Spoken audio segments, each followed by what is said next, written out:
It was now the summer of 2012 and time for us to finally record our very first album. We weren't really interested in making singles or EPs. We wanted full-length albums and we wanted to start building a discography right at the start. Circle of Life was the first album that I had written during our search for band members, and it pretty much consists of all my first attempts ever to write progressive music. And I think that because of that, some of the influences are also more clear. For example, the album being structured in a very similar way to Dream Theater's 6 Degrees of Inner Turbulence, where you have a few individual songs starting off the album, and then 8 songs where each one is a chapter to one bigger story. So we had the music done, all we needed to do was to record it. The only problem was we didn't know how to do it. We didn't know much about music recording at all at the time. But fortunately, our friend Anthony would set us on the right path and give us the basic information we needed. Anthony would later also go on mixing and mastering this album, as well as every other album we've done since. We didn't have the money to rent a studio to produce a 75-minute long album. But my family has a summer house where I store my drums. So we tried to make a cheap kind of studio out of it by the help of Anthony, who also told us what drum microphones we were going to use. And when we say cheap, we mean very cheap. Okej, jag spelar in. Fy fan vad dåligt det kommer se ut med sån här grej.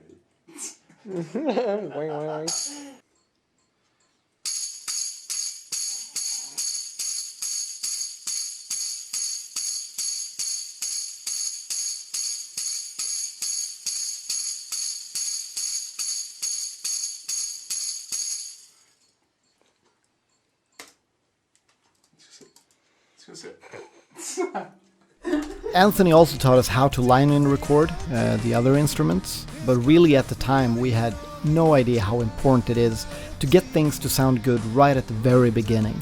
I think we had an expectation that the mixing would kind of do the magic. And also we just didn't know how to make our tones sound better than they did. So we all gathered at Marcus' summer house with the intention of finishing up and recording the album within 2 weeks. We didn't really have the best methods.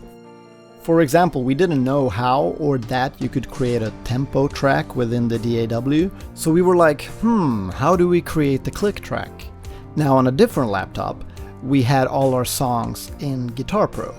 So what we did, in order to create the metronome, was connect the Guitar Pro laptop to the recording laptop, have the metronome ticking in Guitar Pro, and basically record the audio of the metronome for each song into Logic. Nu spelar vi in metronomer för Entrepreneur. Ja, kul. Det är så här roligt vi har det när vi spelar in metronom. The raw files did not sound fantastic. This was partly to equipment but also to lack of experience and knowledge regarding how to create good tones, as mentioned earlier, or just having a good recording technique. Once again, we expected the mixing process to be able to create all that magic in post-production. Anthony did not have a good time, having to do a lot of work to even make it sound okay. Fortunately, Anthony convinced us to record at least the vocals in a real studio, and this was also made easier by the fact that he knew a guy who has a studio in this town called Norrköping in Sweden, called Milk Studios, which is also close to where Anthony lives and where Nico lived at the time, so we were able to rent the studio for a special price. This allowed us to record at least all of the vocals properly.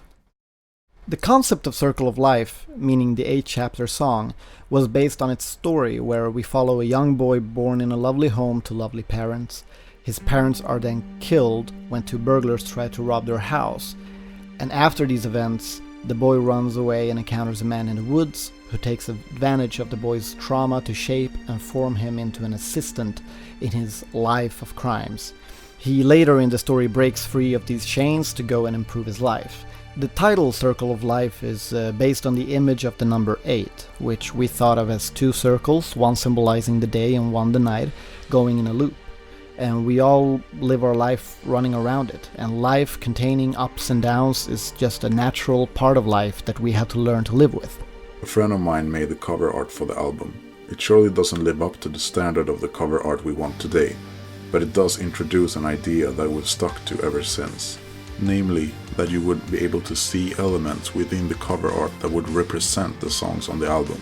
So for example, on the Circle of Life cover, you can obviously find the song Fall of Stars and Under the Moonlight. But there are also other things, such as the house, representing the house where John lived as a child within the story. And to the left you also have the reflection of a shadow figure, representing the Shadow Man. We really like the idea of putting in details like these within our cover arts.